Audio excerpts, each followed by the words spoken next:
आदाब नमस्कार। जी जम्मू कश्मीर लद्दाख देख रहे हैं आप। मैं हूं आमिर हसन आप सभी के साथ। शोपियां जिले के कांसू, खरमपोरा, ट्रेंस और ठेरन में गांव वालों ने अपने सेब के बागान की जमीन को लेकर के जो गुजरने वाले प्रस्तावित रेलवे लाइन है उसके खिलाफ एहतजाज किया।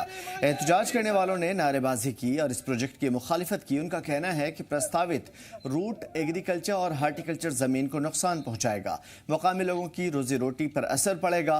उन्होंने ये भी कहा कि ये प्रोजेक्ट सेब के बागानों और रिहायशी इलाकों के लिए खतरे की घंटी साबित हो सकती है। मुकामी लोगों का कहना है कि इस प्रोजेक्ट की योजना बनाने से पहले उनसे पूछा भी नहीं गया। उन्होंने प्रोजेक्ट की शफाफियत और अवामी सुनवाई की मांग की। साथ ही वार्निंग दी कि अगर इंतजामिया ने प्रस्ताव को वापस नहीं लिया और तेज एहतजाज इसी तरीके से जारी रहा तो आंदोलन में बदल सकता है। सर मैं ठहरन में रहता हूँ।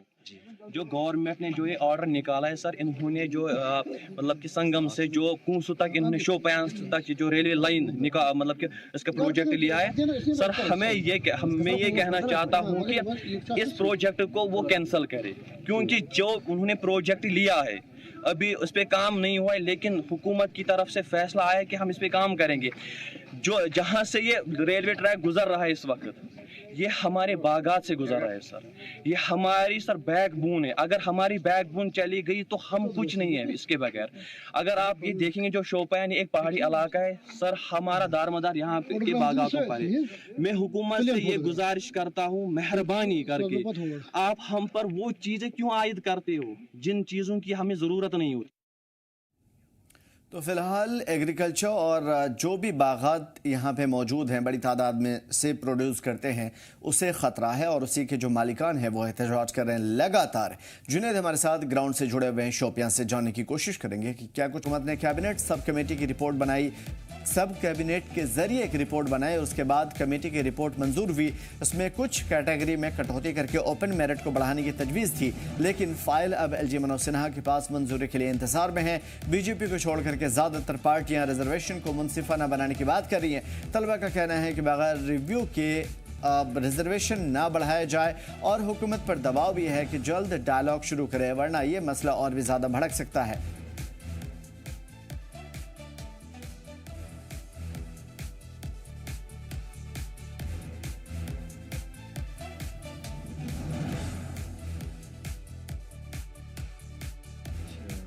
दिसंबर 2025 को स्टूडेंट्स ने, कंसर्न सिटीजन्स ने और हम सभी ने मिलकर एक सिट इन का प्रोग्राम किया था। रिजर्वेशन पॉलिसी के हवाले से जो डिमांड है कि रिजर्वेशन को रैशनलाइज किया जाए, और उसके बाद आज आपने देखा होगा कल रात से ही स्टूडेंट्स को डिटेन किया गया। किसी भी कानून को बालाए ताख रख के ज़्यादतियाँ की गई। कुछ स्टूडेंट्स के पेरेंट्स के साथ ज़्यादतियाँ की गई। पुलिस स्टेशन में बुलाया गया और स्टूडेंट्स को फ़ोन किया गया, जब तक आप पुलिस स्टेशन में आपके खुद को पुलिस के हवाले नहीं करते तब तक आपके पेरेंट्स को यहाँ पे रखा जाएगा। इस हद तक की इंटिमिडेशन की गई। तो कुछ स्टूडेंट्स हमारे आज डिटेन किए गए। हॉस्टल्स में पुलिस गई। जो वार्डन्स को कहा गया कि संडे को भी अटेंडेंस की जाए स्टूडेंट्स की। स्टूडेंट्स को वहाँ पे एक माहौल बना के इंटिमिडेट किया गया। बैरिक्स लगाए गए, बैरिकेड्स लगाए गए, पोलो व्यू में बैरिकेड्स लगाए गए, एक माहौल बनाया गया। और उसी के साथ साथ मुझे भी कल रात को डिप्लॉयमेंट की गई मेरे घर के बाहर, और आज सुबह पुलिस मेरे पास आई और उन्होंने कहा कि आप बाहर नहीं जा सकते, आपको हाउस अरेस्ट रखा गया है। 105 पर कहीं लीडरों को नजरबंद रखा गया है। जनाब, जो लीडरों से पूछिए वो क्या चाहते थे। जितना कर सकते हैं हम लोग कर रहे हैं। उनको मेरे ख्याल से अच्छा नहीं लगता कि रियासत तरक्की पे चल रही है। उन्हें तो उथल पुथल चाहिए, वो हम होने नहीं देंगे।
हैं और ये प्रोटेस्ट सिर्फ इस वजह से हुआ था कि रिजर्वेशन पॉलिसी के तहत जिन तलबा की हक तलफी हो रही है वो ना हो पाए। हालांकि पहले के मेरिट लिस्ट और अब के मेरिट लिस्ट को अगर आप देखें तो उनमें बहुत सारी चीज़ें ऐसी है जिस पे नज़रसानी की बहुत ज़्यादा ज़रूरत है। और क्या इन चीज़ों की वजह से कि अगर अपने हक की आवाज़ उठाई जाए और जो लोग आवाज़ उठाएं क्या उन्हें नज़रबंद करना दुरुस्त होगा? क्या यहाँ पे डिक्टेटरशिप चल रही है? अगर साफ लफ्ज़ों में समझा जाए तो क्या जम्मू कश्मीर के पास सिर्फ एक ही मसला है कि जो बोलेगा उसकी आवाज को दबा दी जाएगी?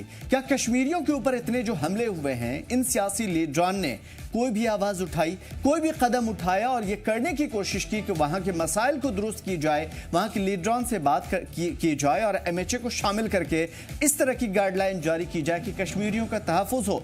जमीन पर रेलवे की ट्रैक बिछा दी जा रही है, लोगों की हार्टिकल्चर एग्रीकल्चर की जमीन जा रही है, उसके ऊपर कोई बोलने वाला तक नहीं है। बेसिक मुद्दे आज तक हल नहीं हुए, लेकिन उन मुद्दे को पहले हल किया जाएगा जो खास तौर पे लोगों के मसले से जुड़ा हुआ है। तो सीधा ये कि आप बोलेंगे कैसे, आपकी हिम्मत कैसे हो गई बोलने की? हर उस मसले को इस वक्त उजागर किया जा रहा है जिसमें सियासी पार्टियों का फायदा है। क्या कुछ ये नजरिया है और क्या कुछ इसके पीछे सोच हो सकती है? कितना कुछ कश्मीर के लोग अपनी हुकूमत, अपनी एडमिनिस्ट्रेशन से उम्मीद रखें? इन सब चीजों पर बात होगी। जनाब अहमद यास साहब, पॉलिटिकल एक्सपर्ट, हमारे साथ जुड़े हुए हैं। सर, बहुत इस्तकबाल है आपका, लेकिन इस वक्त जो बड़ा मुद्दा है कि जिन चीजों पे अभी ध्यान होना चाहिए था गवर्नमेंट का, एडमिनिस्ट्रेशन का, वो तो आप कर नहीं पा रहे हैं। उस चीज के लिए आपने अनरेस्ट छोड़ रखा है ताकि कल होकर के बीजेपी का भूत दिखाया जा सके, कल होकर के हिंदू मुस्लिम किया जा सके और बताया जा सके कि देखो तुम्हारे साथ तो ऐसा हुआ था, तुम भारत के विभिन्न अंग होने के बावजूद, अभिन्न अंग होने के बावजूद तुम एक्सेप्टेंस वाले नहीं हो, एक्सेप्टेंस तुमको नहीं मिलेगा। इस तरह की बहुत सारी सियासी बातें, सियासी बयानबाजी खासतौर पे बीजेपी के हवाले से, ये सारी चीजें हो, इन मसलों को अगर सुलझा दिया जाएगा तो। लेकिन ये मसले सुलझ नहीं रहे और भी ऐसे हजारों मसले हैं जो जुमलों में गिनाया जा सकता है। वो मसले जिनकी जरूरत है कि सर थाम के, सर झुका के बैठ करके राउंड टेबल पे टॉक की जाए, वो चीजें नहीं हो रही। क्या चाह रही हुकूमत आपकी नजर पर? हुकूमत जम्मू कश्मीर को लेकर क्या दोहरापन इख्तियार कर रही है, वो शायद इस बात से भी अंदाज़ा लगाया जा सकता है कि एक प्रोटेस्ट करना किसी का बुनियादी हक है, जमहूरी हक है और आईनी हक है। और इस प्रोटेस्ट को बिल्कुल कॉन्स्टिट्यूशनली और पीसफुली अलाउ करने के लिए यहाँ की कैपिटल सिटी दिल्ली में भी जगहों को मुतय्यन किया गया है, जंतर मंतर को मखसूस किया गया है, रामलीला मैदान को रैलीज के लिए मखसूस किया गया है, ताकि लोग अपने जो उनके एहतिजाजात हैं या उनके जो मुतालबात हैं या उनके मामलात हैं जो उनको सही नहीं लग रहे हैं वो सामने ला सकते हैं प्रोटेस्ट के जरिए भी। क्या वजह है कि जम्मू कश्मीर को इस हक से भी महरूम रखा जाता है? ये देखिए इसे क्या होता है। एक तो जम्मू कश्मीर के लोगों की एलिनेशन जो है, वैसे ही एलिनेट अपने आप को महसूस कर रहे हैं, इसके बावजूद कि हम कितने भी दावा करेंगे कि हम नेशनल मेन स्ट्रीम में लोगों को ला रहे हैं, उनको जोड़ रहे हैं, इंटीग्रेशन कर रहे हैं। और हम देख रहे हैं कि जम्मू कश्मीर के लोग, कश्मीर के ख़ास तौर जो बाहर काम करते हैं, मजदूर करते हैं, स्टूडेंट्स करते हैं, मामूली सी बातों पर उनको मारदाड़ हो रही है। तो जम्मू कश्मीर में अगर कोई बाहर से आता तो उसको नहीं ऐसा किया जा सकता। तो ये चीज़ें जो इंडिकेट करती है, ये एक डिफरेंट सिनेरियो पेश करता है जम्मू कश्मीर को लेकर, कि जहां हमारे दावे हर वक्त ये रहे हैं कि हमने जम्मू कश्मीर को जी आया, लेकिन प्रैक्टिकली हम जब देखते हैं तो नहीं ऐसा कुछ हो रहा है। और कोई भी हक जानिब होगा ये बात कहने में कि हमारे से दोहरा रवैया अख्तियार किया जा रहा है।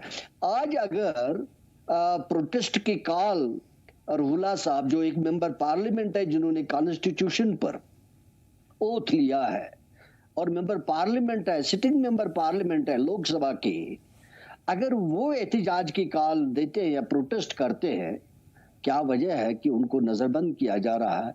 और वो भी जो गवर्नमेंट ने माना हुआ मसला है कि भाई रिजर्वेशन को रैशनलाइज करने की जरूरत है।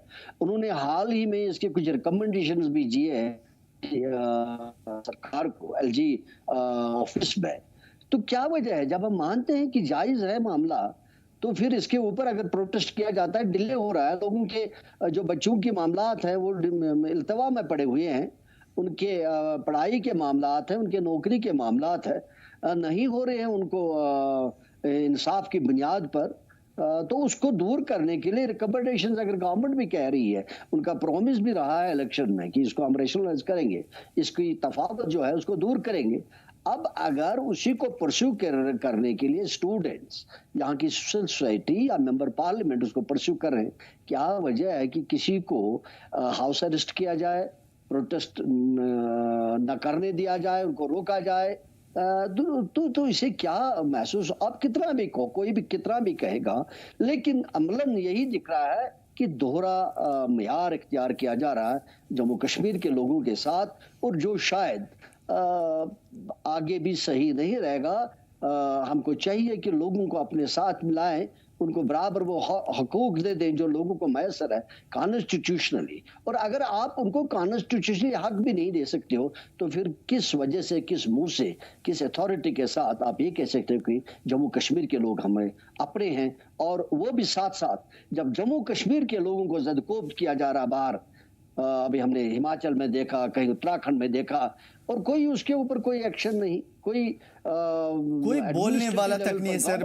मैं इसी बात से हैरान हूं कि जो हुकूमत जम्मू कश्मीर के लोगों की नुमाइंदगी की बात कर रही है, जो हुकूमत ये कह रही है कि जो भी यहां पे हो रहा है उसमें सारे के सारे एलजी का हाथ है, लेकिन जब कार्रवाई होती है तो कहते कैसे लोगों के खिलाफ कार्रवाई होगी? अगर आपके पास पुलिस, सीआरपीएफ या दूसरे लोग आपके अंडर में नहीं है, या आपकी बात एलजी नहीं सुन रहे हैं, तो आखिर इनके घर के बाहर पहरा किसने बैठाया, आपने या फिर एलजी ने? फिर उसके बाद आपने एक्सेप्ट क्यों किया कि ये सारी चीजें इन लोगों के खिलाफ कार्रवाई होगी? इसका मतलब है कि आप राउंड टेबल पे एक साथ हैं, एक ही मेज पे हैं, एलजी और हुकूमत, और अवाम परेशान है। आप लोगों के दरमियान डिफरेंशिएट करके अवाम तो वैसे भी परेशान हो चुकी है। लेकिन सबसे पहले खबर जानेंगे क्या कुछ हुआ था। मीर हमारे साथ जुड़े हुए हैं। मीर, लालचौक की खबर हमारे पास आई कि वहां पे प्रोटेस्ट शुरू हुआ, नौजवान अपनी जो रिजर्वेशन के ताल्लुक से जो ना हक उनके साथ किया जा रहा है, या हक तलफी जो उनके साथ हो रही है, उसके खिलाफ उन्होंने आवाज बुलंद की, और जो लीडरान थे उन्हें नजरबंद का सामना करना पड़ा। क्या कुछ है मामला? पहले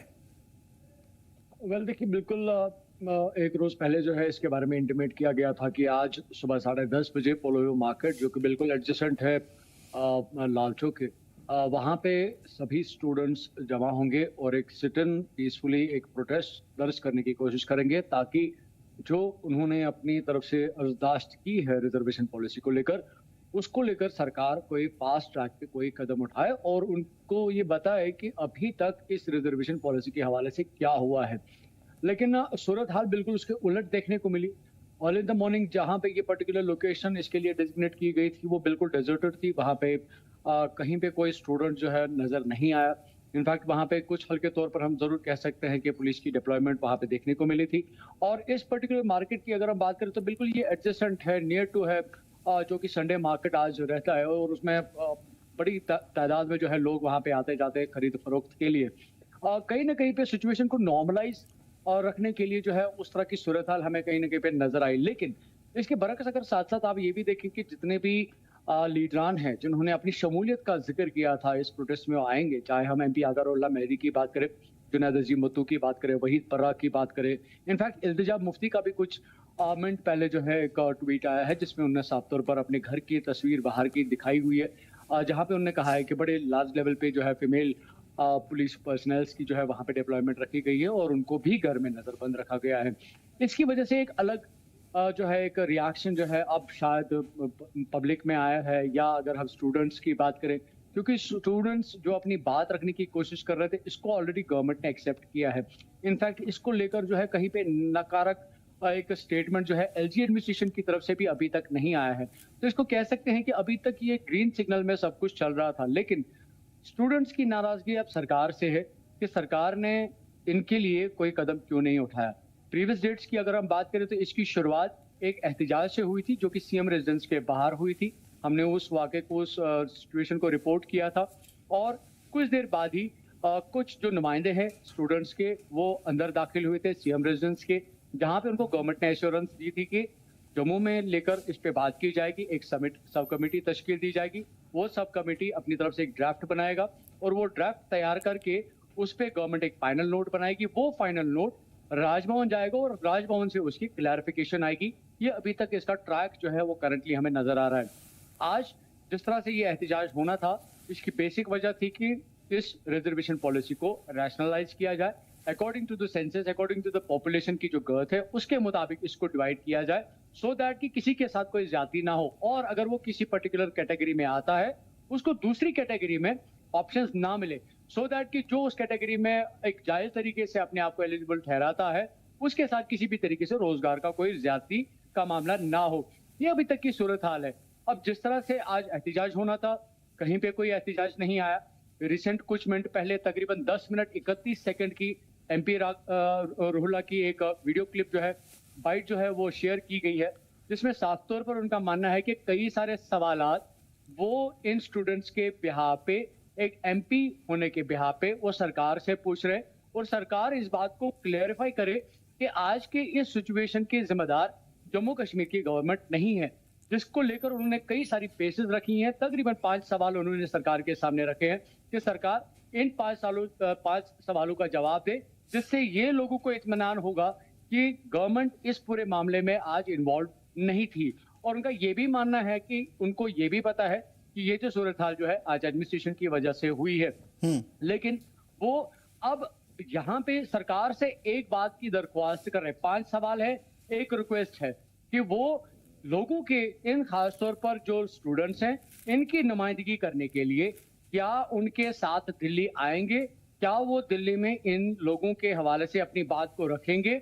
और साथ साथ उन्होंने 2 इश्यूज उठाए, एक स्टेटहुड और सेकंड जो यहाँ पे अभी प्रिजनर्स हैं जो अंडर ट्रायल है। बिल्कुल, इन दोनों पे भी मैं बात करूंगा मीर आपसे, लेकिन अभी जो चीजें सबसे ज्यादा खास है जो मैं आपसे समझने की भी कोशिश करूंगा, एक तरफ तो नारे लगते हैं असी छू जम्मू कश्मीर लोकान हिफाजत करान इंशाल्लाह सुबहानहू ताला, बड़े बड़े जुमले, इस तरह के पता नहीं कितने नारे होते हैं जो रट्टा मार तरीके से मुझे याद हो गया।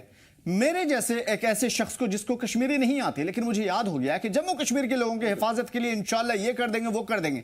जब जम्मू कश्मीर के लोगों की हिफाजत की बात आती है, ये सरकार आखिर कहां दुम दबा के बैठ जाती है और क्यों अपने मफाद के लिए उनकी जुबानें नहीं खुलती, और जिस मसले पे सबसे ज्यादा होनी चाहिए थी उस पर सियासत क्यों हो रही है। सवाल सबसे बड़ा यह है कि क्या जो तरीका क्रिटिसिज्म का इस वक्त अपनाया जा रहा है या फिर एहतजाज का अपनाया जा रहा है, क्या इसके अलावा दूसरे भी तरीके हो सकते थे। मैं मीर आता हूं आपके पास, ख्वाहिश भी हमारे साथ जुड़ चुके हैं। जनाब अहमद यार साहब, एक सवाल यह भी आ रहा है दूसरी तरफ से कि जिस तरीके से आप प्रोटेस्ट कर रहे हैं जबकि सीएम हाउस में है ही नहीं, सीएम उस जगह मौजूद नहीं है, लेकिन उसके बाहर आप एक प्रोपेगेंडा फैला रहे हैं।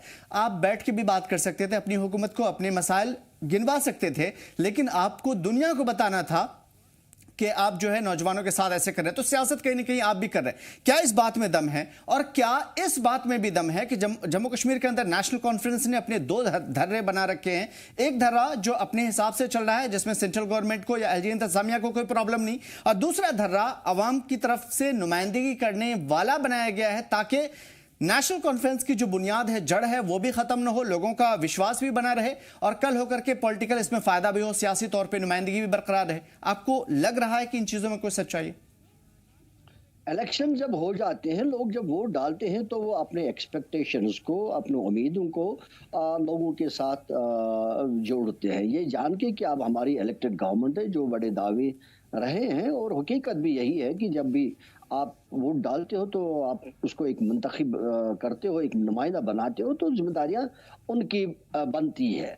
बेशक ये रिजर्वेशन का जो इशू है, ये गवर्नमेंट के पास भी है, पॉलिटिकल पार्टीज के पास भी रहा है, एक बड़ा अहम मुद्दा है, नौजवानों का मामला है, हमारी फ्यूचर जनरेशन का इशू है। और मुझे याद है कि वीपी सिंह हुकूमत के बारे में के टाइम में भी रिजर्वेशन का इशू आ गया, मंडल कमीशन, तो बड़ी दिक्कतें आई। तो इसका मतलब ये बड़ा हिसास मामला है और उसको उसी अंदाजे से देखने की जरूरत है। अब जब गवर्नमेंट भी इस चीज को महसूस कर रही है, ये इशू है और बहुत अहम इशू है, तो क्या मामला है कि गवर्नमेंट इसका भरपूर साथ ना दे। अब या जहां तक ये आपका सवाल कि इसको बैठ के भी बात किया जा सकता था, लेकिन ये ऐसी सिचुएशन तो है ही नहीं कि जहां आपस में 2 कमरे में बात करके ये सिर्फ रूला का मामला नहीं है, ये स्टूडेंट्स का मामला है, लोगों का मामला है। जहां रूला बासिटी एक स्टार कैंपेनर इलेक्शन के दौरान नेशनल कॉन्फ्रेंस की तरफ से लोगों के साथ वादा किया है कि अगर कहीं आपके मामलात को जो इस वक्त वादे किए जा रहे हैं उनके साथ कोताही हुई, वो कहीं थ्रू नहीं नजर दिखेंगे होते हुए, तो मैं लोगों के साथ खड़ा हो जाऊंगा नेशनल कॉन्फ्रेंस के खिलाफ। तो यहाँ कोई नेगोशिएशन की बात नहीं है, और नेगोशिएशन की बात अगर हम मान भी लें तो जरूरी बनता है फिर गवर्नमेंट को, पॉलिटिकल पार्टी जो इस वक्त बरसर इक़्तिदार में है नेशनल कॉन्फ्रेंस, तो उनको चाहिए था उसको इनिशिएटिव ले, चाहे किसी को मनवाने की बात है, किसी को समझाने की बात है, किसी को बात करने की बात है, जिम्मेदारियां उनकी बनती है। बिल्कुल। और रूला भी तो ऐसा कोई उनका गैर नहीं है, कोई दूसरी तीसरी पार्टी का आदमी है नहीं, कोई अपोजिशन में। बिल्कुल, लेकिन यहाँ पे एक बड़ा सवाल ये पैदा हो गया कि आखिर कैसे सभी पार्टियों के जो धुरंधर नेता हैं, खासतौर पे आगा रुहुल्लाह, वहीद रहमान पर्रा, इल्तिजा मुफ्ती, आपके जुनैद अज़ीम मुत्तू, ये वो लोग जो वोकल रहते हैं हमेशा, आखिर एक प्लेटफॉर्म पे अलग अलग पार्टियों के बावजूद एक प्लेटफॉर्म पे कैसे आ गए? इस सवाल के जवाब के लिए मैं आपके पास आऊंगा, लेकिन खासतौर पर रिजर्वेशन के ताल्लुक से ख्वाहिश में आपसे समझने की कोशिश करूंगा। इसके बावजूद कि आइडियोलॉजी अलग हो सकती है, इसके बावजूद कि सियासी फायदा अलग हो सकता है, लेकिन जम्मू में खासतौर पे जम्मू रीजन के अंदर रिजर्वेशन का जो मुद्दा है बड़े पैमाने पर लोगों को फायदा भी हुआ है। लेकिन जो पॉलिसी बनाई जा रही है या जो लोगों को अंदाजा है कि इस पॉलिसी के तहत इन लोगों का फायदा हो रहा है, इन लोगों का नुकसान हो रहा है, या इसमें हमारा ये चीज कट ऑफ हो रहा है, मैं आपसे समझने की कोशिश करूंगा कि क्या गवर्नमेंट जो कदम उठा रही है क्या वो अवाम के मफाद में है, और अवाम जो प्रोटेस्ट कर रही है इसके खिलाफ क्या वो अपनी जायज मुतालबात को सरकार के सामने रख पा रहे हैं? देखिए, हम अगर प्रोटेस्ट हो रहे हैं तो यकीनन कुछ ना कुछ कहीं कोई कमी नजर आ रही है, या फिर कहीं किसी का कोई हक मरता हुआ नजर आ रहा है, तभी प्रदर्शन हो रहे हैं। रिजर्वेशन का मुद्दा जम्मू कश्मीर में बड़े समय से बना हुआ है, और अगर हम यहाँ पर मेरिट की बात करें तो वो स्टूडेंट्स जो मेरिट हासिल करते हैं, पढ़ लिख कर बहुत मेहनत करते हैं, कहीं ना कहीं वो उनकी कहीं ना कहीं वो मेहनत तब बेकार हो जाती है जब रिजर्वेशन का बेनिफिट लेके वो व्यक्ति आगे आ जाता है जो कहीं ना कहीं उसको इतनी मेहनत नहीं करनी पड़ी। ये बहुत बड़ी दिक्कत है। वहीं दूसरी बात, जो कैटेगरी है अलग अलग, वो उनको रिजर्वेशन का बेनिफिट मिलता रहा है, लेकिन अभी भी अगर हम बात करें यहाँ पर बहुत बड़ा ऐसा जनरल कैटेगरी का जो यहाँ पर तबका है जो कहीं ना कहीं जिसके हक मारे जाते हैं, और उसको लेकर वो हमेशा से ही वो बच्चे जो है वो सफर करते रहे हैं। और आज भी अगर हम देखेंगे तो ज्यादातर जो पढ़ा लिखा तबका जो बहुत इंटेलेक्चुअल है, बहुत पढ़ा लिखा हुआ है, उन्होंने बहुत पढ़ाइयाँ की, सरकारी नौकरियां नहीं मिली, उनको कहीं आगे बढ़ने का मौका नहीं मिला, क्योंकि कहीं ना कहीं जो रिजर्वेशन की उनको बेनिफिट नहीं मिल पाया, जो कहीं ना कहीं उनको हक उनका बनता था, और उनके लिए किसी ने आवाज नहीं उठाई, तो वो कहीं ना कहीं रह गए और थक हार करके अब अभी जो युवा जो मेहनत कर रहे हैं, पढ़ रहे हैं, और कहीं ना कहीं जिनको लड़ना पड़ रहा है, तो उनको लग रहा है कि अगर हम नहीं अभी आवाज उठाएंगे तो फिर कौन उठाएगा। तो बड़ी बात यह है कि सरकारों पर इसको लेकर दबाव भी था, और सरकार इसको लेकर काफी राजनीति भी करती रही है, कई पोलिटिकल पार्टी इसको लेकर राजनीति करती रही है। और अब जब क्योंकि रिजल्ट देने की बारी है, तो यहाँ पर एक दूसरे पर जो है वो निर्भरता बताई जा रही है कि हम इस पर निर्भर हैं, इस तरह से वो हम पर निर्भर है, तो इन चीजों से पर्दा नहीं डाला जा सकता। तो कहीं ना कहीं रिजर्वेशन अगर सही तरीके से अगर सबको मिले तो उसका बेनिफिट उसको होता है जो उसका सही हकदार है। यहाँ पर हमने रिजर्वेशन का उन लोगों को भी बेनिफिट लेते हुए देखा है जिनको कहीं ना कहीं रिजर्वेशन की जरूरत नहीं है। अगर हम फाइनेंशियली तौर पे भी देखें तो हम ओवरऑल देखना यही है कि रिजर्वेशन सही तरीके से सरकार जो है उसको लेकर जो ड्राफ्ट उन्होंने बनाया, जो कमेटी की जो पूरी एक रिपोर्ट जो गई है एलजी के पास जो पास होनी है, तो उसमें किसी भी तरह का अगर कोई लूप होल है या फिर किसी भी तरह का कोई हम कह सकते हैं कि पार्शियलिटी है, वो अगर होती है तो यकीनन ये बहुत नाइंसाफी होगी। लेकिन अगर सरकार ने बखूबी काम किया है तो यकीनन आने वाले समय में रिजर्वेशन का फायदा मिलेगा। लेकिन क्यों अभी तक स्टूडेंट्स के साथ सरकार खड़ी नहीं हुई है और सरकार बोल नहीं रही है, और जब उनके गले तक बात आ जाती है तब वो कोई ना कोई स्टेटमेंट जारी करते हैं, उस पर कहीं ना कहीं संशय खड़ा होता है, और इसलिए उसी वजह से सरकार जो है उन पर सवाल जो है कई सारे उठते भी। बिल्कुल, सवाल यहाँ पे भी ख्वाहिश पैदा हो रहा है कि आखिर क्यों आपकी नीयत में क्या है? क्यों नहीं आप चीज़ों को सामने ला रहे हैं? आप ना तो रिपोर्ट बाहर आने देते हैं, ना ही आप एलजी से सिर्फ आप पीछा छुड़ा लेते हैं, दामन बचा लेते हैं और उसके बाद कहते हैं कि हमारे हाथ में कुछ है ही नहीं। जो आपने नई पॉलिसी बनाई है, आखिर 6 महीने तक, 7 महीने, 8 महीने तक उस पर मेहनत हुई, आखिर उस टीम ने क्या बताया आपको? क्या कुछ कहा? क्या ऐसे मशवरे दिए जिसको अमल पैरा नहीं किया जा सकता था? क्या उन्हें नहीं लगा कि लोगों का हक मसलूब किया जा रहा है?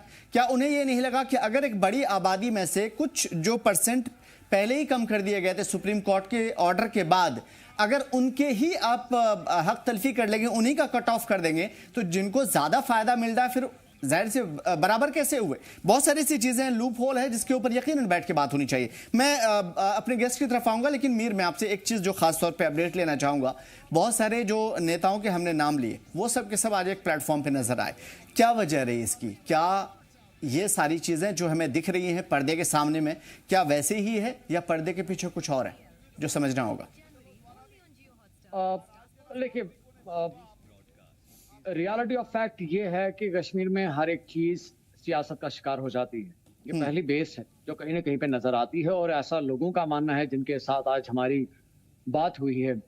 आज की डेट में कश्मीर में अगर कोई भी चीज होती है तो विद इन नो टाइम उस पर सभी जो पॉलिटिकल रिप्रेजेंटेटिव्स हैं या अभी नहीं रहे हैं, लेकिन वो भी कहीं ना कहीं अपनी प्रेजेंस जो है उस सिचुएशन के हवाले से प्रेजेंट करने की कोशिश करते हैं। ये एक बेसिक रीजन है। सेकंड, ये देखने को मिलता है कि यहाँ पे यूथ के हवाले से बात की जा रही है, यहाँ के नौजवानों के रोजगार के हवाले से बात कर रही है, तो शायद कहीं ना कहीं पे एक रियलिटी होगी कि जो लीडर्स इसमें अपनी आप की रिप्रेजेंटेशन करना चाहते हैं, शायद वो चाहते हैं कि नौजवानों के साथ जो अभी हक्कलफी हो रही है वो ना हो। तीसरी चीज जो इम्पोर्टेंट आज, क्योंकि आपने सियासत के हवाले से सवाल किया, मैं इसके साथ एक कंफ्यूजिंग सिचुएशन आपके साथ शेयर करना चाहता हूँ जी। सभी चीजें अभी काम डाउन होने के बाद लेटर इन दिस मोमेंट अभी नेशनल कॉन्फ्रेंस की जो तर्जुमान है उन्होंने अपने ट्विटर हैंडल पे स्टेटमेंट जारी किया कि सरकार का आज के इस मामले को लेकर कोई लेना देना नहीं था। जो सरकार की जिम्मेदारी थी वो उन्होंने अपनी तरफ से कर दी है। अब फाइल एलजी के पास है, लोक भवन में है, वहां से इसको लेकर जो है जो रिस्पॉन्स आएगा, लेकिन गवर्नमेंट जरूर उसको लेकर परस्यू करने की कोशिश करेगी, और हमने वही इकदाम उठाने की कोशिश की है जिससे यहाँ के अवाम की, यहाँ के नौजवानों की हक तलफी नहीं होगी।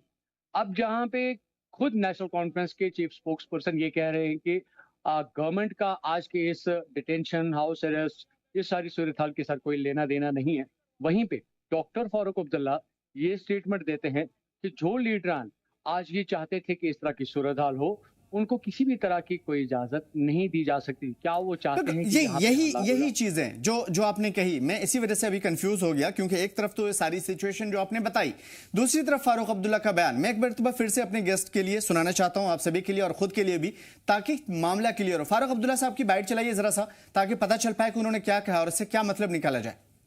105 पर कहीं लीडरान को नजरबंद रखा गया है। जनाब, जो लीडरों से पूछिए वो क्या चाहते थे। जितना कर सकते हैं हम लोग कर रहे हैं। उनको मेरे ख्याल से अच्छा नहीं लगता कि रियासत तरक्की पे चल रही है। उन्हें तो उथल पुथल चाहिए, वो हम होने। इन्होंने कहा कि उन्हें तो उथल पुथल चाहिए और वो हम होने नहीं देंगे।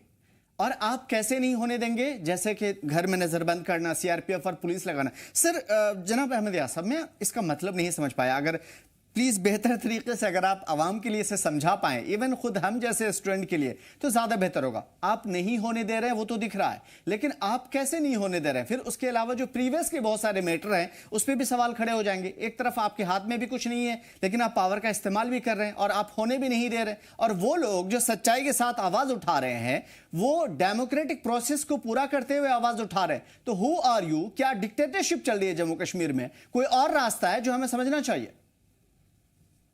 दो चीजें, एक ये कि सिर्फ प्रपोजल देना ही काफी नहीं है।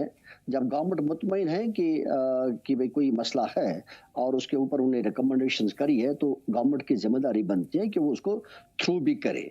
क्यों वो इस चीज को परस्यू नहीं करेंगे? क्यों रास्ते में ऐसे ही छोड़ देंगे एज इट इज?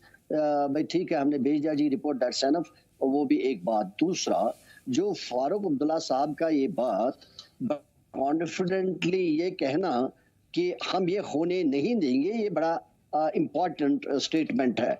हम इसको ये नहीं ले लेंगे कि उसने यूं ही कही है ये बात। ये भी मान लेते हैं हम कि फारूक अब्दुल्ला साहब कभी यूं ही बातें करते रहते हैं, लेकिन ये बात हम यूं ही नहीं लेंगे। इसलिए नहीं ले लेंगे, ये मुद्दा जो है बहुत संगीन और सीरियस मुद्दा है। और दूसरा, ये जो बात उसने कही है बड़े सोच समझ के बात करी है कि हम ये ऐसा नहीं होने देंगे, और उन्होंने इस चीज को इंश्योर भी किया कि नहीं होने दिया। बिल्कुल। और क्या वजह है, जब पहली बार रुल्ला साहब ने प्रोटेस्ट में पार्टिसिपेट किया, बच्चों ने प्रोटेस्ट किया, लोग ने इसी मुद्दे को लेकर प्रोटेस्ट किया, तो तब क्यों होने दिया? आज बड़े कॉन्फिडेंस के साथ ये कहा जाता है कि हम इसको होने नहीं देंगे। तो मैं इस चीज को रिलेट करता हूं इस बात से कि जो चौधरी मोहम्मद रमजान साहब ने कही कि कुछ डेवलपमेंट्स 31 दिसंबर से पहले होने वाली है, जो उनकी मीटिंग दिल्ली में होम मिनिस्टर के साथ हुई। तो मुझे लग रहा है कि कहीं कोई अंडरस्टैंडिंग तो नहीं हो रही है या हो चुकी है, जिसकी बुनियाद पर इस मामले को लेकर एलजी एडमिनिस्ट्रेशन और नेशनल कॉन्फ्रेंस की हुकूमत एक पेज पर नजर आ रहे हैं कि हमने प्रोटेस्ट को होने नहीं देना है। तो उस चीज को लेकर एक साइड से फारूक साहब का ये कहना, नेशनल कॉन्फ्रेंस का ये कहना कि लॉ एंड ऑर्डर हमारे हाथ में नहीं है, और दूसरी साइड से कॉन्फिडेंटली कहना कि हम इसको होने नहीं देंगे, उथल पुथल नहीं होने देंगे। That means there is something between the two. LG administration और एनसी गवर्नमेंट यहाँ एक ही पेज पर नजर आ रहे हैं, and they have ensured it. जबकि लास्ट टाइम उन्होंने इसको उनके शायद हाथ में नहीं था या उनकी कोई अंडरस्टैंडिंग नहीं थी, तो उस वक्त प्रोटेस्ट हो गया। तो आज उसको नहीं होने दिया कि जहां से नेशनल कॉन्फ्रेंस बड़ी वसूख के साथ उनके सीनियर लीडर फारूक साहब कह रहे हैं कि हम उसको होने नहीं देंगे, and he has insured it. That means कहीं ना कहीं कुछ अंडरस्टैंडिंग अगर लेकर नहीं है, तो शायद इस चीज को लेकर कोई अंडरस्टैंडिंग बनी है कि इसको होने नहीं देना है। नहीं देंगे, बिल्कुल। ये सर ये एक ऐसी गुत्थी है जिससे सुलझाना जरूरी है। अभी आप लगातार कह रहे हैं कि यौम शहीदा पे हमें वहां पे फातिहा खानी के लिए जाने नहीं दिया जाता है, पुलिस के जरिए बाहर खदेड़ दिया जाता है, दीवार कूद के हम जा पाते हैं, और लोगों का एक जज्बात लोगों के उसके साथ आप खेलते हैं। दूसरी तरफ आपके जुमले सीधे तौर पे डिक्टेट कर रहे हैं कि आप कहना क्या चाह रहे हैं और जम्मू कश्मीर की सियासत में क्या चल रही है। क्या अंदरूनी तौर पे जो लगातार इल्जामात लगाए गए, क्या आप अंदरूनी तौर पे किसके साथ मिले हुए हैं जिसके ऊपर इल्जाम लगा रहे हैं, बी टीम, सी टीम, डी टीम का? कहीं ऐसा तो नहीं है कि आप ही अंदर से हाथ मिलाए हुए हैं और आप ही की जो है दाल बनाई हुई काली है? खैर, इन सब चीजों पे हम कभी फिर दोबारा आ जाएंगे। एक सवाल जिसका मुझे जवाब जानना है, ख्वाहिश और मीर आप दोनों से, रिजर्वेशन पॉलिसी और उसके ऊपर जो टकराव चल रहा है, आम लोग हमसे ज्यादा स्मार्ट हैं, आप उनके बीच में रहते हैं, लोगों के जो व्यवहार हैं उनकी जो बोलचाल है सुनते हैं, समझते हैं, लोगों का क्या मानना है, मैं इन शॉर्ट समझने की कोशिश करूंगा। ख्वाहिश पहले आपसे। देखिए, साफ तौर पर नेशनल कॉन्फ्रेंस सरकार के लोग जो हैं वो बड़े ज्यादा नदारत हैं उन चीजों, बड़ी सारी चीजों को लेकर। उनका ये कहना है कि ये सरकार कहीं ना कहीं अपने हाथ में ताकत रखने के लिए या फिर ताकत को, या फिर आप कह सकते हैं वीवीआईपी कल्चर को एंजॉय करने के लिए बड़ी सारी चीजों को सेक्रीफाइस कर रहे हैं। और बड़ी बात है जिस तरह से ये अभी अगर हम बात करें तो यूटी में सरकार चला रहे हैं, तो बड़ी सारी चीजों को लेकर ये अपने आप को वो असहज महसूस करवाते हैं कि हमारे पास कुछ नहीं है। जबकि यहाँ पर और भी भारत की यूनियन टेरिटरीज हैं, अगर वहां पर सरकारें हैं तो वो बहुत बेहतरीन तरीके से काम कर रही हैं। तो आप इस चीज को लेकर कब तक शेल्टर लेते रहेंगे कि हमारे पास ताकतें नहीं है, और ब्लेम गेम के तहत आप वक्त बिताते रहेंगे? लोगों की नजरें जो है वो सरकार की तरफ है। सरकार कहीं ना कहीं सिर्फ रिजर्वेशन के मुद्दे पर नहीं फेल नजर आ रही है, बहुत सारे और मुद्दे हैं। बिल्कुल, मैं इस बात से सहमत हूं, और यकीनन इस बात में भी किसी न किसी दिन हम बैठ करके डिबेट करेंगे कि आखिर इन चीजों में लगातार जो बैक टू बैक चीजें हैं उसमें सरकार विफल क्यों रही है, आखिर क्या अवाम अपने आप को ठगा हुआ महसूस क्यों कर रहे हैं, और क्या आने वाले दिनों में इसका सियासी फायदा उनको होगा या नहीं होगा। मैं मीर आपसे समझने की कोशिश करूंगा रिजर्वेशन के ताल्लुक से जो प्रोटेस्ट चल रहा है, दोनों तरफ से की जो बातें हैं, अवाम क्या सोचती है, अवाम क्या राय रखती है? देखिए, बिल्कुल अभी एक और चीज है जो अभी पर्दे के पीछे है, शायद अभी वो सामने नहीं आई। वो चीज ये है कि जो कैटेगरीज बनाई गई हैं उसमें सबसे ज्यादा अगर कोई मार खा रहा है वो जनरल कैटेगरी है, और जो अभी ये सूरत हाल हमें देखने को मिल रही है ये बेसिकली जनरल कैटेगरी वालों की है। एक मार्जिन बनाया गया था और आज की डेट में जब उसको सेग्रीगेट किया जाता है कैटेगरीज में एट द एंड, और जब लास्ट उसकी कैलकुलेशन देखी जाती है वो करीबन 35% के आसपास बैठता है। यानी कि जो हमारी 100% की जो बाकी 65% है वो डिवाइड हो जाती है बाकी कम्युनिटीज में, सॉरी जो हमारी कैटेगरीज हैं। लेकिन जनरल कैटेगरी का मानना ये है कि जब आप इस चीज को, जब पॉपुलेशन को आप रैशनलाइज करते हैं तो उसमें आपको सबसे ज्यादा और बड़ा पोर्शन जो है वो जनरल कैटेगरी का देखने को मिलेगा। और अगर आप जनरल कैटेगरी को ही डाउन द लाइन करते हैं, उन्हीं को ही आप उसका जो एक कैपेसिटी है, जो उसका जो सीट्स का जो एक लिमिटेशन जो है, आप उसी को श्रिंक कर रहे हैं, तो ये डेफिनेटली बेसिकली एक जाति है जिसको लेकर ये सारा मामला जो है अवाम भी प्रोटेस्टर्स के साथ है और यकीनन वो इस चीज को बेहतर तरीके से समझते भी हैं। जनाब अहमद याद साहब, फाइनल कॉल में आपसे समझने की कोशिश करूंगा लोगों के मसले कैसे हल होंगे, क्योंकि प्रोटेस्ट या फिर हुकूमत के अपने तर्क हो सकते हैं लेकिन मसले को सुलझाना सबसे ज्यादा अहम है और इसी चीज को हमें समझना होगा। वक्त चूंकि हमें इस बात की इजाजत नहीं देता कि हम आगे बढ़ें, लेकिन हाँ इतना जरूर है कि जब लौट के आएंगे तो इन चीजों पर दोबारा चर्चा होगी और यह भी समझने की कोशिश करेंगे कि आखिर जिस तरीके से ख्वाहिश आप बता रहे हैं कि जम्मू कश्मीर के और भी जो दीगर बहुत बड़े बड़े मसले हैं उस पर खामोशी छाई हुई है, क्या इस चीज का आने वाले दिनों में सियासी पार्टियां सियासी रोटियां सेकने के लिए बचा करके रखी हुई हैं ताकि ये दिखाया जा सके कि देखो तुम्हें एक्सेप्टेंस नहीं मिल रहा है, तुम्हें बीजेपी का भूत किस तरीके से दिखाना है वगैरह वगैरह, और किस तरीके से वोट बैंक बना करके रखना है, बचा के रखना है। एक तरफ कांग्रेस हो, एक तरफ नेशनल कॉन्फ्रेंस हो, पीडीपी हो या दूसरी पार्टियां जो उनके कर्तव्य हैं, काम है, या फिर इवन बीजेपी, वो सब सवालों के घेरे में है और यकीनन इस पे सर जोड़ करके बैठ करके बात करनी होगी ताकि अवाम बेहतर तरीके से इस चीज को समझ पाए। सिर्फ अवाम का अभी यही कहना है कि बोलते क्यों नहीं, मेरे हक में आबले पड़ गए हैं, जुबान में क्या। बहुत शुक्रिया तमाम तर बेहतरीन बातचीत करने के लिए मीर और ख्वाहिश, और जनाब अहमद याद साहब हमारे साथ जुड़े रहने के लिए।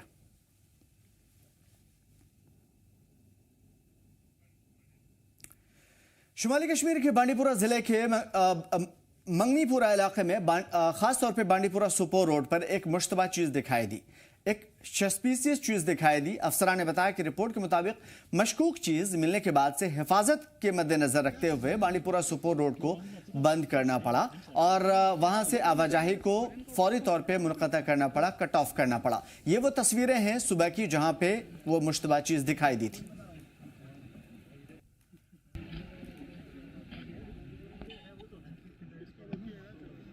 आप देख रहे हैं जी जम्मू कश्मीर लद्दाख, और इस वक्त बड़ा जो अपडेट है आप तक पहुंचाने की हम कोशिश करेंगे। इस वक्त हम बांडीपुरा सोपोर रोड पे जो है मौजूद है और अभी कुछ देर पहले यहाँ पे एक जो सस्पेक्ट आईडी है वो यहाँ पे पाया गया है और हम कह सकते हैं कि लगातार यहाँ पे जो सुरक्षा एजेंसीज है वो मुतहरिक हो गई है और साथ ही साथ यहाँ पे BDS जो टीम्स होती हैं उनको यहाँ पे बुलाया गया है। दोनों तरफ से, चाहे हम सोपोर साइड की बात करें या बांडीपुरा की तरफ से बात करें, दोनों तरफ से जो ट्रैफिक है उसको फिलहाल हॉल्ट पे रखा गया है और साथ ही साथ लगातार सिक्योरिटी एजेंसीज ये कोशिश कर रही हैं कि आया ये जो सस्पेक्ट ऑब्जेक्ट इसमें क्या है, क्या ये आईडी है या कुछ और है, इसके बारे में अभी कुछ कहना का वक्त होगा, क्योंकि लगातार यहाँ पे जिस तरह से BDS जो टीम होती है, बम डिस्पोजल स्क्वाड जो होता है, उसको यहाँ पे मुतहरिक कर दिया गया है और साथ ही साथ जम्मू कश्मीर पुलिस के साथ साथ जो आसाम राइफल्स हैं वो यहाँ पे पहुंच गई है और साथ ही साथ ये कोशिश की जाती है कि कब इसको यहाँ पे जो लगातार जांच करने के बाद ही अगर ये आईडी पाई गई तो उसके बाद इसको यहाँ पे डिफ्यूज किया जाएगा और साथ ही साथ जो ट्रैफिक है उसको फिर छोड़ा जाएगा। फिलहाल लोगों की सेफ्टी के हवाले से अगर हम बात करें, जो ट्रैफिक है इसको डाइवर्ट कर दिया गया है दोनों तरफ से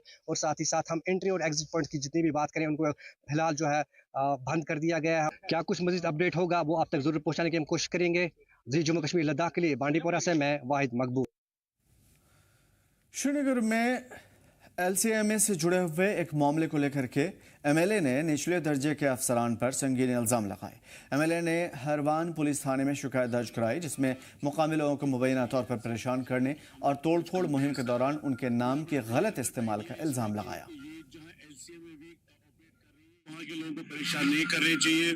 छतरहमा भी इसमें आता है, ये ब्लॉक का एरिया है, ब्लॉक को ही पर्टेन करना चाहिए। LCMA अपना जुडिशन जो है वो वायलेट कर रही है, पहली बात। दूसरी बात, LCMA को डल की पेरिफेरीज और डल का जो एरिया है कंट्रोल में रखना चाहिए। डल अभी भी गंदा है, डल में अभी भी परेशानियां हैं, डल अभी साफ नहीं है। करोड़ों रुपए खर्चा होता, अरबों रुपए खर्चा होता है डल पे, उसके बाद भी डल की सफाई नहीं हो रही है। इंस्टेड ऑफ दैट LCMA अपनी एनर्जी जो वेस्ट कर रही है वो गरीब लोगों को सताने के लिए कर रही है और प्रोपेगेंडा करती है। कुछ हमारे अपोनेंट्स जो है उनके साथ मिलकर प्रोपेगेंडा करते हैं कि हम करवा रहे हैं। वाइलेंस हमारा इस पे क्लियर कट स्टैंड है कि LCMA का जुडिशन 200 मीटर के अंदर अंदर होना चाहिए। सांबा पुलिस ने अपने दायरा अख्तियार यानी कि अपने जुरिडिक्शन के अंदर पुलिस स्टेशन सांबा और रामगढ़ में इलीगल माइनिंग में शामिल ट्रांसपोर्ट और 5 गाड़ियों को जब्त कर लिया गया। पुलिस टीमों ने जो कि SHO police station Samba, PP Supwal के इंचार्ज और BPP डुग के इंचार्ज के जरिए की जा रही थी। दरअसल ये सभी गाड़ियां गश्त के दौरान जब्त की गई हैं। बडगाम में नशे के खिलाफ बेदारी फैलाने के मकसद से चुलई कलां रन का एहतमाम किया गया और बडगाम फिटनेस क्लब का इस पहल को बडगाम पुलिस ने सराहा भी। बताया जा रहा है कि बडगाम की तारीख में पहली बार चुलई कलां रन का इफ्तिताह हुआ और इसमें पूरे कश्मीर से बड़ी तादाद में एथलीट्स ने हिस्सा लिया। सहाफियों से बातचीत करते हुए खिलाड़ियों ने कहा कि रन नशे और सामाजिक बुराइयों के खिलाफ एक मजबूत पैगाम है। देखिए, ये मेरे ख्याल से बडगाम की पहली मुनफरद ऐसी रन है जो चुलई कनाल में ऑर्गेनाइज हुई है। ये था करीबन 11 किलोमीटर का मैराथन था। तो इसका एक ही मकसद है, आप ड्रग से दूर रहो, बस यही मकसद, ज्यादा इसी पे फोकस था कि लोगों को ये अवेयरनेस होनी चाहिए कि ये मंशियात जो है ये हमारे कश्मीर में आई है, इससे दूर रहना चाहिए। बस इसमें नो एज लिमिट था, जो इसमें चाहिए वो पार्टिसिपेट उन्होंने किया। इसमें बारामूला से आए थे, पुलवामा से आए थे, श्रीनगर से आए थे, सारे यूथ क्लब से आए थे। उन्होंने इसमें लगभग 80 लड़के इसमें उन्होंने पार्टिसिपेट किया। उधमपुर सुभाष स्टेडियम में आज एग्रीकल्चर डिपार्टमेंट के जरिए मेगा किसान मेले का एहतमाम किया गया, जिसमें एग्रीकल्चर मिनिस्टर जो कि UT जावेद अहमद डॉक्टर मेहमान खुसूसी के तौर पर शामिल रहे। जावेद अहमद डार साहब लगातार ऐसी चीज़ों के लिए सराहे जाते रहे हैं। मेले में महकमे के जरिए लगाए गए मुख्तलिफ स्टॉल्स का मुआयना भी किया गया। साथ ही साथ वज़ीर के जरिए कई किसानों में एग्रीकल्चर से मुतालिक मशीनरी के साथ साथ सब्सिडी की चेक भी बांटे गए। इस मौके पर उधमपुर ज़िले के MLA भी मौजूद रहे। डिफरेंट स्टॉल्स होते हैं, हमारे FPOs होते हैं, हमारे सेल्फ हेल्प ग्रुप्स होते हैं और डिफरेंट स्कीम्स के बारे में लोगों को जानकारी मिलती है, लिटरेचर होता है। और जब लोग आते हैं तो तरह तरह की स्कीम के बारे में उनको जानकारी, डिपार्टमेंट के लोग भी होते हैं, हमारे एंटरप्रेन्योर्स होते हैं। तो बेसिक कंसेप्ट यही होता है, सरकार की जो नीतियाँ होती है लोगों तक वो पहुँचे। तो है ही विकसित भारत ही जा रहा है। स्कीमें जो हमारी है, स्टेट की हमारी अपनी स्कीमें होती है, जो HADP है, JKSIP है, और फिर भारत सरकार की हमारी बहुत सारी स्कीम है जो हमारा डिपार्टमेंट, डेवलपमेंट डिपार्टमेंट होता है, वो लोगों तक पहुंचाते हैं। और उससे क्या होता है, एक तो मैकेनाइजेशन में हम लोगों ने काफ़ी इम्प्रूवमेंट करी है और रिफॉर्म्स की तरफ हम जा रहे हैं। बहुत सारी स्कीम्स हैं जिसको लेके हमारा डिपार्टमेंट जो काफ़ी हद तक आगे बढ़ चुका है। रियासी के MLA कुलदीप राज दुबे ने आज PM नरेंद्र मोदी का प्रोग्राम मन की बात का 129वां एपिसोड रियासी में सुना। प्रोग्राम के बाद मीडिया से बातचीत करते हुए MLA ने कहा कि मन की बात समाज के लिए बेहद फ़ायदेमंद है, खासकर ख़वातीन के लिए। उन्होंने कहा कि यह प्रोग्राम ख़वातीन को खुद मुख्तार डिपेंडेंट बनाता है। MLA ने बताया कि रियासी में कई ख़वातीन खुद का कारोबार भी चला रही हैं। ये जो मन की बात है, ये सबसे अच्छी और सबसे ये साबित हुआ है कि हर कोने, क्या वो मणिपुर की बात हो, क्या वो गुजरात के कच्छ की बात हो, क्या वो कश्मीर की बात हो, क्या वो हमारा जम्मू का एरिया हो, ये कोई ना कोई चीज़ें जो सब हम लोग, या आपने देखा कि इन मन की बात से चलने से औरतों में बहुत ज़्यादा उत्साह आया है। आप जैसे कि डुग्गरदानी यहाँ पर वो एक 150, 200, 300 जनानी वहाँ पर औरतें काम करती हैं। ऐसे ही हमारा यहाँ एक और इसके साथ ही खुली है वहाँ, वो भी बहुत अच्छी। ऐसे ही कई सेंटर हमारे खुले हैं। उधर साबिक PM अटल बिहारी वाजपेयी की जयंती के मौके पर जैनकोट में मुफ्त तिब्बी कैंप लगाया गया और यह कैंप साबिक लीडर को खराज अक़ीदत पेश करने के लिए श्रद्धांजलि देने के लिए लगाया गया था। आवाम को बुनियादी हेल्थ सर्विसेज देना इसका मकसद था। कैंप्स के अंदर डॉक्टर्स और अलग अलग जगह के एक्सपर्ट्स इसमें शामिल हुए और आवाम ने बड़े पैमाने पर फ़ायदा उठाया। जो हमारे फार्मर प्राइम मिनिस्टर श्रीमान अटल बिहारी वाजपेयी के नाम पे हमने आज फ्री मेडिकल चेकअप रखा है यहाँ पे। कि आप देख सकते हैं कि कितनी भीड़ है यहाँ पे। तो हमने बेसिक जो मेडिसिन हैं वो यहाँ पे अवेलेबल हैं, और डॉक्टर साहब जनरल फिजिशियंस और एक डॉक्टर साहब आ रहे हैं पीडियाट्रिशियन। तो हम इंशाल्लाह आगे भी ये काम करेंगे। 1 महीने के बाद और एक हमारा कैंप आ रहा है शालटैंग में, वो भी हम फ्री मेडिकल चेकअप रखेंगे वहाँ पे। जी कैंप मगर अम ब्रो वुच मे जहाँ ये आज वुच मे ये सोरे गाम ये PDP NC मे वुच ये कहन ये इसाक सोबन या समीर सोबन थी तो मे वुच तन पे मे लगभग लगभग 38 वुहर ये वुच मे भीड़ वीड़ ये कहें। चीन शुक्र गुजार समीर सोबन तो इसाक सोबन तो समीर यमो थोम कैंप यमो कोर यह असल ये भीड़ तो चीन शुक्र गुजार। अस्सलाम वालेकुम वरहमतुल्लाहि वबरकातुहू। मेरा नाम स्मैर जावेद है, मैं सेंट्रल शाल्टिंग का कॉन्स्टिट्यूंसी इंचार्ज हूँ भारतीय जनता पार्टी। यहाँ आज जैसा कि आप जानते हैं श्री अटल बिहारी वाजपेयी का जन्म दिवस था 25 तारीख को। तो हमने सोचा कि हमारी भी सोशल रिस्पॉन्सिबिलिटी बनती है कि हम कुछ ऐसा करें खिदमत खल्क के लिए जो हमारे इलाके को, हमारे सैनाकोट के इलाके को कुछ फ़ायदा पहुँचे। तो इस इवज़ में हमने फ्री मेडिकल चेकअप का इनकाद किया था सैनाकोट में, जिसमें हमारी सारी सेंट्रल शाल्टिंग की टीम, जिसमें हमारे डिस्ट्रिक्ट के सेक्रेटरी इसाक साहब, मंजूर खान साहब जो हमारे कार्यकर्ता हैं, मुदस्सिर साहब हैं जो हाल ही में किसान मोर्चा के कॉन्स्टिट्यूंसी प्रेसिडेंट बने हैं, और जितने भी यहाँ सेंट्रल शाल्टिंग के कार्यकर्ता हैं उन्होंने यहाँ पे काफ़ी हमारी हेल्प की इस मेडिकल कैंप को ऑर्गेनाइज़ करने में। और कश्मीर में कड़ाके की सर्दी के बीच में government medical college GMC Srinagar में कार्डियोलॉजी महकमे ने आज एक पब्लिक एडवाइजरी जारी की, जिसमें हार्ट डिसीज से मुतालिक इमरजेंसी मामले में अहम बढ़ोतरी की वार्निंग थी। महकमे ने कहा कि इलाज में देरी जानलेवा साबित हो सकती है। इनमें बताया गया कि ज़्यादातर ठंड के दौरान कमज़ोर शख्स के लिए बेहद ये ख़तरनाक हो सकता है और इसे लेकर के तुरंत सावधानी बरतनी ज़रूरी है।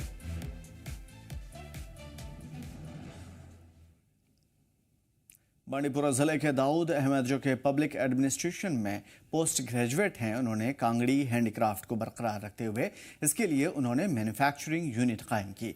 उनकी ये कोशिश न सिर्फ कांगड़ी के इस अहम विंटर क्राफ्ट को बढ़ाने में बड़ा योगदान दे रही है, बल्कि इससे दर्जनों मुकामी नौजवानों के लिए रोजगार का जरिया भी पैदा हो रहा है। जम्मू कश्मीर लद्दाख से बातचीत करते हुए दाऊद अहमद ने कहा कि अपनी PG की पढ़ाई पूरी करने के बाद वो घर पर बैठे हुए थे और उन्होंने कांगड़ी बनाने का काम शुरू कर दिया, क्योंकि कांगड़ी सर्दियों में हर घर में इस्तेमाल होती है। और ये भी कि अब उन्हें भारत के मुख्तलिफ हिस्सों में और विदेशों में ऑर्डर मिलने शुरू हो चुके हैं, जो कि जम्मू कश्मीर की तहजीब और सकाफत से लगाव का एक एहसास है और इसे वही चीज़ हमें करने को मिल रहा है जिसके लिए वो फ़ख्र महसूस करते हैं।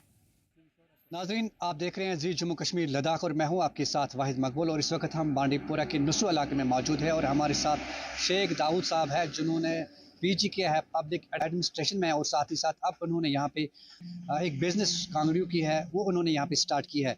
एक अच्छी शुरुआत है क्योंकि कश्मीर में रिवायती तौर जो कांगड़ी है हर घर में पाई जाती है। मैंने 2020 में ग्रेजुएशन कंप्लीट की, उसके बाद मैंने PG किया, तो ग्रेजुएशन के बाद ही मैंने दुकान खोल दी।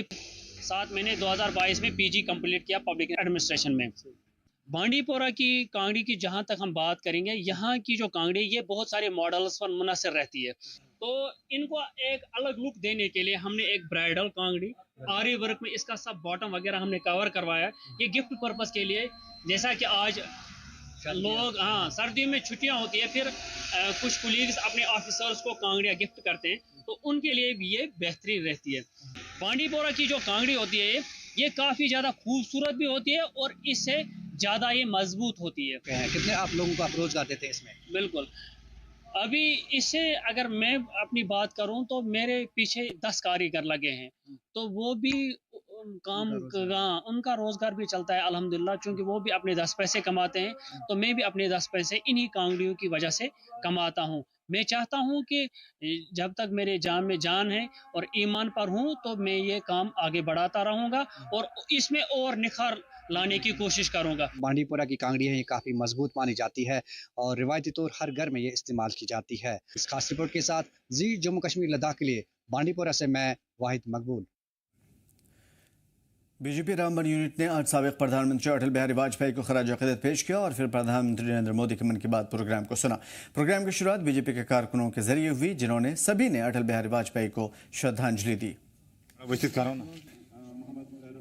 कि आज ज़िला रामबन के इस फार फ्लंग एरिया में स्वर्गीय अटल बिहारी वाजपेयी जी, उनको यहाँ पे जैसे आप लोग जानते हैं कि सुशासन दिवस के तौर पर मनाते हैं, गुड गवर्नेंस पे। आज यहाँ इस डुली गांव के ठंडी छाँ के इलाके में यहाँ पे भारतीय जनता पार्टी और सारे कार्यकर्ताओं के साथ स्वर्गीय अटल बिहारी वाजपेयी जी को हमने श्रद्धांजलि। देश के यशस्वी प्रधानमंत्री आदरणीय नरेंद्र भाई मोदी जी तो जो मन की बात करते हैं, आज इस दूर दराज के इलाके में कार्यकर्ताओं के साथ मन की बात हमने सुनी है। और मन की बात प्रधानमंत्री जी की हमारे सारे कार्यकर्ता हर जगह सुनते हैं। आप लोग देखते हैं कि आज भी देश के यशस्वी प्रधानमंत्री आदरणीय नरेंद्र भाई मोदी जी ने जम्मू कश्मीर के जैनपुरा के इलाके की भी बात की, तो और लोगों ने बड़े दिल के साथ मोदी जी की बात सुनी। आज हमारी पूरी डिस्ट्रिक्ट की टीम आई थी यहाँ पे। मैं इनका आभारी रहूँगा कि इन्होंने रामबन से चल के यहाँ इस पहाड़ी एरिया में आए। ठंडी शाह का एक एरिया पड़ता है डुलीगंज। मन की बात को सुनने के लिए आए थे पूरी डिस्ट्रिक्ट की टीम। तो जो हमें ऊपर से श्री नरेंद्र मोदी जी ने कहा कि जो कैसे मेडिसिन को खाना चाहिए, कैसे किस चीज़ को करना चाहिए, तो जो मेडिसिन है उसको यहाँ के डॉक्टरों के इजाज़त के बगैर नहीं खाना चाहिए। जो डॉक्टर गाइडलाइन करेंगे उसके हिसाब से मेडिसिन। बड़ी एक बात है जो श्री नरेंद्र मोदी जी ने हर गरीब को गाइडलाइन दी है, ताकि जो मेडिसिन खाना है उसको डॉक्टर के हिसाब से ही खाना चाहिए। आज हम मन की बात में मोदी जी ने जो गरीबों के लिए एक प्रोजेक्ट लॉन्च किया कि जो कि सोलर के नाम से जाना जाता है, और उसका हम बहुत शुक्रिया करते हैं कि उनको हर वक्त गरीबों का ख्याल है। और मन की बात में दो चीज़ें अहम थी गरीबों के लिए। एक एंटीबायोटिक जो काम नहीं करता है, डॉक्टरों के बगैर एंटीबायोटिक नहीं खाना है, क्योंकि ये बहुत बड़ी बात है। और दूसरा जो है सोलर, वो हर गरीब के घर में होना चाहिए, क्योंकि उससे बिजली बिल बिल्कुल जीरो में आए। 55 कॉन्स्टिट्यूंसी के डुलीगाम पंचायत में आज मन की बात का प्रोग्राम था, जो हमारे honourable prime minister Shri Narendra Modi ji इस टाइम देश के साथ इंटरेक्ट हो रहे हैं, तो हमारे साथ भी हुए हैं, जिसमें मोदी जी ने बात कही है हमें कि आप जो मेडिसन एक फार्मासिस्ट से लेते हैं विदाउट कंसल्टिंग, आप डॉक्टर से कंसल्ट करके दवाई लीजिए, जिसमें आपको अच्छी तरह से उसका लाभ पहुंचेगा और शफा हो जाएगा, दर्द ठीक हो जाएगी। दूसरा उन्होंने कहा है कि सोलर एनर्जी का ज़्यादा से ज़्यादा इस्तेमाल करो। जो प्रधानमंत्री पीएम मुफ्त बिजली जो है उसका सोलर का आप इस्तेमाल कीजिए, ताकि आपको जितने भी गरीब हैं उनको बिजली की बड़ी बिलों से छुटकारा मिले। 14 नवंबर 2025 की रात को नौगांव पुलिस स्टेशन पर हुए हादसे में 9 लोगों की मौत हुई थी, उससे ज़्यादा लोग घायल भी हुए थे और अब पूरा इलाका गम में उस वक्त भी डूबा हुआ था, आज भी। तब खुर्शीद अहमद वानी जैसे नायक सामने आए, जिन्होंने अपनी जान की परवाह किए बगैर जख्मियों को बचाया, अस्पताल पहुंचाया। आई विटनेस के मुताबिक अगर वो वक्त पे नहीं पहुंचते तो और भी ज़्यादा जानें जा सकती थी।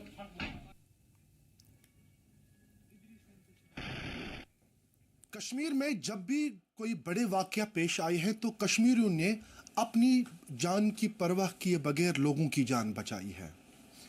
बैसरन की उन घाटियों में आदिल ने टूरिस्ट्स की जान बचाई है, और श्रीनगर के नौगाम पुलिस स्टेशन में जो 14 नवंबर को एक्सीडेंटल ब्लास्ट हुआ है, उसमें खुर्शीद अहमद वानी ने कई सारे लोगों की जान बचाई है।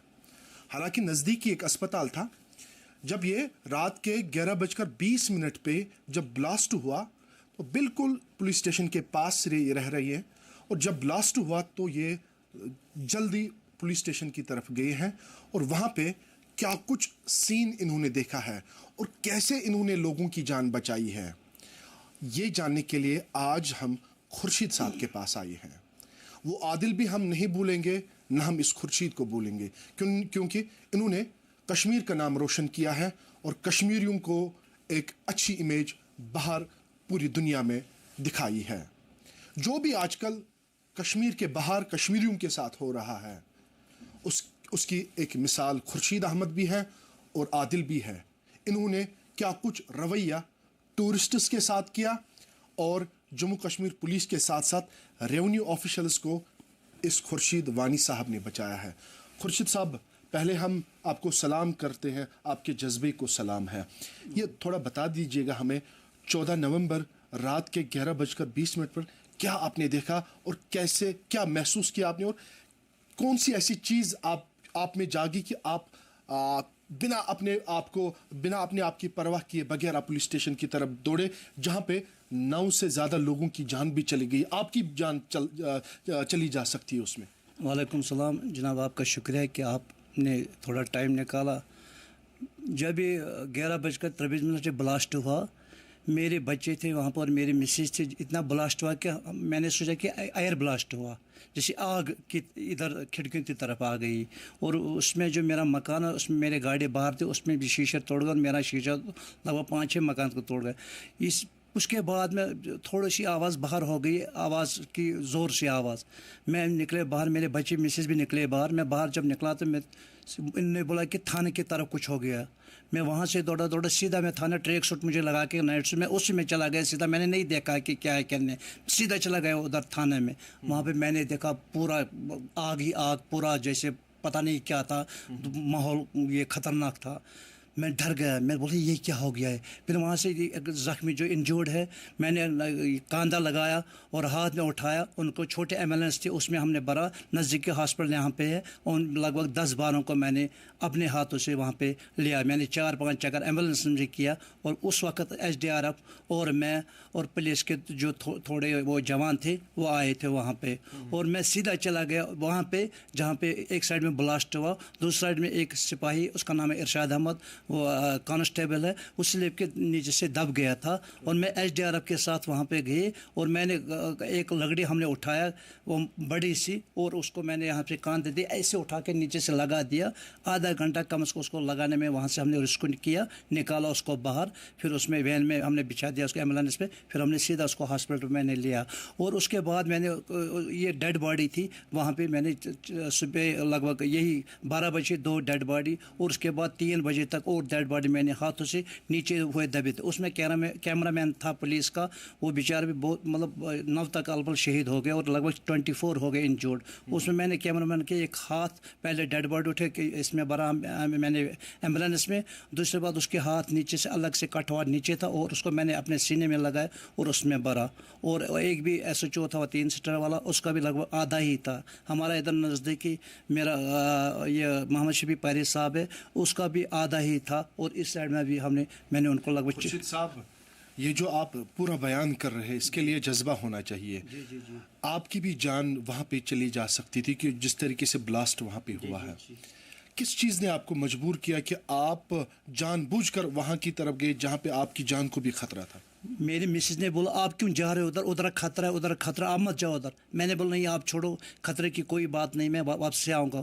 जब मैंने अपने मतलब खुद को नहीं देखा कि मैं बच्चा ना, मैंने बोला नहीं, एक इंसान के तौर, एक मुसलमान के तौर, और जो हिंदू है मुस्लिम है सिख है सब ये आपस में हम भाई, मैंने वो नहीं देखा कि हिंदू है मुसलमान है सिख है। मैंने छलांग मारा, सीधा में चला गया, इनको रेस्क्यू किया, जो भी इंजर्ड हुआ है इनको मैंने 4 चक्कर मैंने लगाया एम्बुलेंस में, उनको मैंने हॉस्पिटल लिया था। खुर्शीद साहब, जब ये वाक़या पेश आया है, जाहिर सी बात है पूरे कश्मीर के लोग, पूरे मुल्क के लोग जो है उनकी आंखें नम हो चुकी है, क्योंकि 10 के करीब जवानों को हमने खोया है, पुलिस, रेवेन्यू और एक दर्जी को हमने खोया है।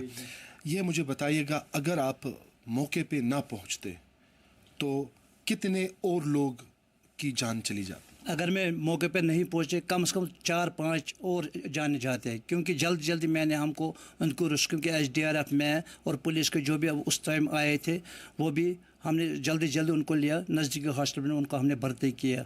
और पूरे मेरा बेटा भी साथ था, लगभग सुबह के 8 बजे था। 8 बजे के बाद मैं घर वापस आया, मैंने कपड़े चेंज किया, फिर मैं दोबारा गया, मैंने मिसेस को बोला चाय बना, तो मैंने चाय लिया। 1 बजे तक मैंने उनको सबको चाय दिया, SDRF वालों को, पुलिस को, जो भी अफसर तो सबको मैंने चाय दिया। मैंने बोला इंसानी तौर, क्योंकि वह उनको ऐसे थर रहा था सर्दी से, और पानी भी वहाँ जो फायर सर्विस ने पानी उस वक्त लगाया था उसमें उनको कपड़े हो गए गीले।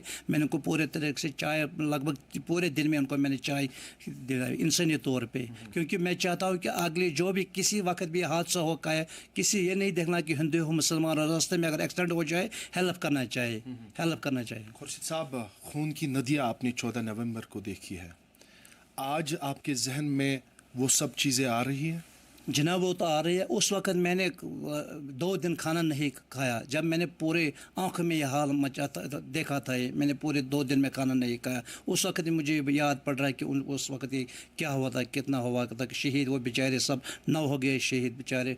वो भी मुझे आज भी याद आ रहा है कि जब मैं वीडियो देखता हूँ उस वक़्त की मुझे आंसू आता है।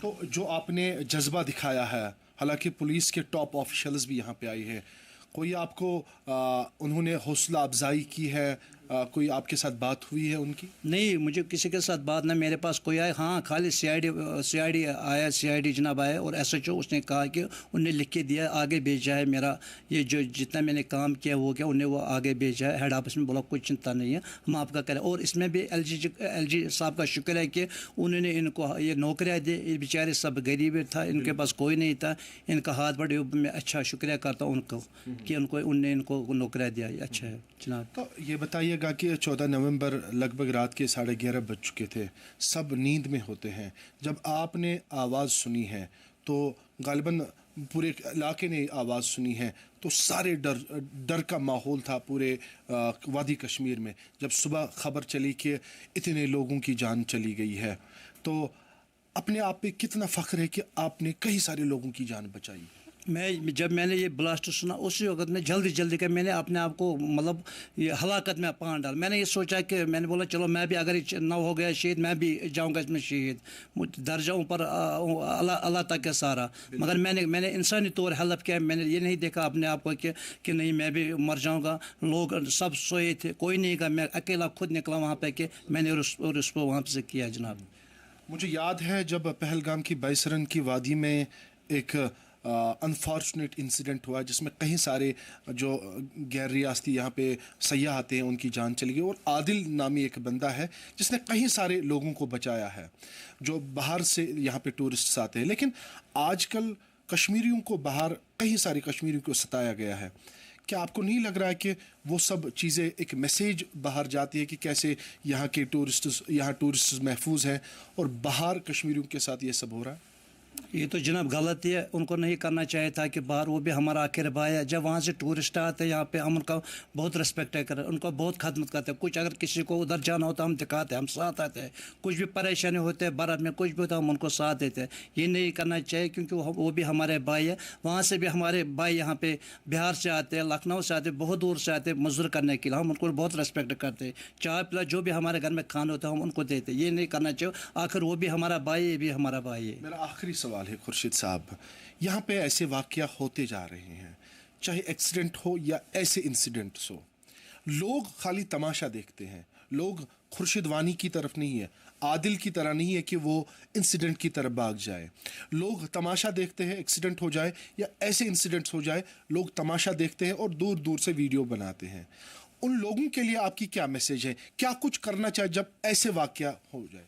जब मैंने आदिल साहब का वीडियो देखा कि उसने ऐसे पहलगाम में ये किया है, मेरा दिल भी मतलब बढ़ गया कि मैं भी कुछ नए काम करूँ। और जब ये ऊपर वाले तक है कि उसने सुना होगा कि मैंने भी खुद किया कि मैंने बोला नहीं, जो बाकी है जो तमाशे देख रहे हैं उनको ये नहीं करना चाहिए, उनको हेल्प करना चाहिए। अगर एक्सीडेंट होगा कुछ होगा उनको उठाना चाहिए, हॉस्पिटल में ले जाने के लिए, कुछ भी प्रॉब्लम हो वो करना है, खाली वीडियो पर नहीं दिखाना, ये मतलब उठाना नहीं है।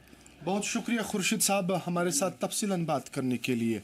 ये हमारे साथ खुर्शीद वानी साहब हैं जो कि श्रीनगर के नौगाम के ही रहने वाले हैं और उसी पुलिस स्टेशन के बाहर ये रह रहे हैं जहां पे 14 नवंबर लगभग रात के 11:24 पे एक एक्सीडेंट ब्लास्ट हुआ है और उसके बाद कई सारे जम्मू कश्मीर पुलिस के जवानों को इसने बचाया है और रेवेन्यू ऑफिशियल्स को इन्होंने बचाया है।